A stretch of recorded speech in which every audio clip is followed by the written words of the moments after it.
അവളുടെ ഒരു കാര്യം. ഇത് കൊള്ളാല്ലേ? പാർവതി ഇവിടെ എന്തെടുക്കുക?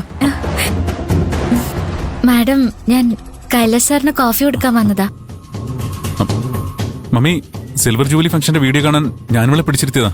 ഇരിക്കും മമ്മി, കുറച്ച് സമയം ഇത് കാണാം. നീ അത് കാണ്, ഞാനിപ്പോ വരാം. പാർവതി വരൂ.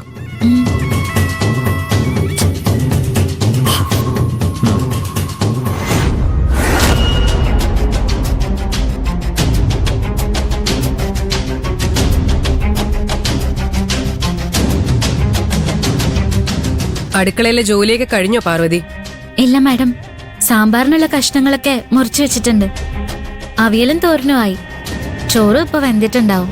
ഞാൻ പോയി നോക്കട്ടെ. വേണ്ട വേണ്ട വേണ്ട, പാർവതി നിക്ക്. പിന്നെ പാർവതി കാലത്തെ വന്ന് ഇത്രയൊക്കെ ചെയ്തു തന്നല്ലേ, വളരെ ഉപകാരം. ഇനി ഞാൻ ബുദ്ധിമുട്ടിക്കുന്നില്ല, ബാക്കിയൊക്കെ ഞാൻ ചെയ്തോളാം. പാർവതി പൊക്കോളൂ. അയ്യോ, എനിക്കിതൊന്നും ഒരു ബുദ്ധിമുട്ടല്ല മാഡം. കുറച്ച് ജോലിയും കൂടിയേ ഉള്ളൂ, അതോടെ തീർത്തിട്ട് ഞാൻ പോയിക്കോളാം. അയ്യോ വേണ്ട വേണ്ട പാർവതി, നിനക്കിതൊന്നും ഒരു ബുദ്ധിമുട്ടല്ലാന്ന് നീ പറയുന്നുണ്ടെങ്കിലും നീ ഞങ്ങൾക്ക് വേണ്ടി കുറേ കഷ്ടപ്പെടുന്നുണ്ടെന്ന് എനിക്കറിയാം.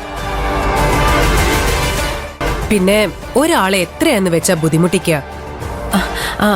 എനിക്കിപ്പോ പഴയതുപോലെ ആരോഗ്യ പ്രശ്നങ്ങളൊന്നുമില്ല, ബാക്കിയൊക്കെ ഞാൻ ചെയ്തോളൂലേ. അല്ല, നീ മറ്റൊന്നും വിചാരിക്കണ്ട. ഇനി കുറച്ചു ദിവസം നീ ഇവിടേക്ക് വരണ്ട. എനിക്ക് തീരെ വയ്യാതാവുകയാണെങ്കിൽ ഞാൻ വിളിക്കാം, അപ്പൊ വന്നാ മതി. എന്താ മാഡം, മാഡത്തിനെന്തോ എന്നോട് ദേഷ്യമുള്ള പോലെ?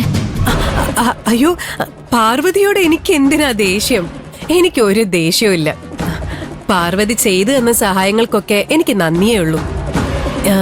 ഇനി കുറച്ചു ദിവസം പകലൊന്നും ഞങ്ങൾ ഇവിടെ ഉണ്ടാവില്ല, അതുകൊണ്ടാ.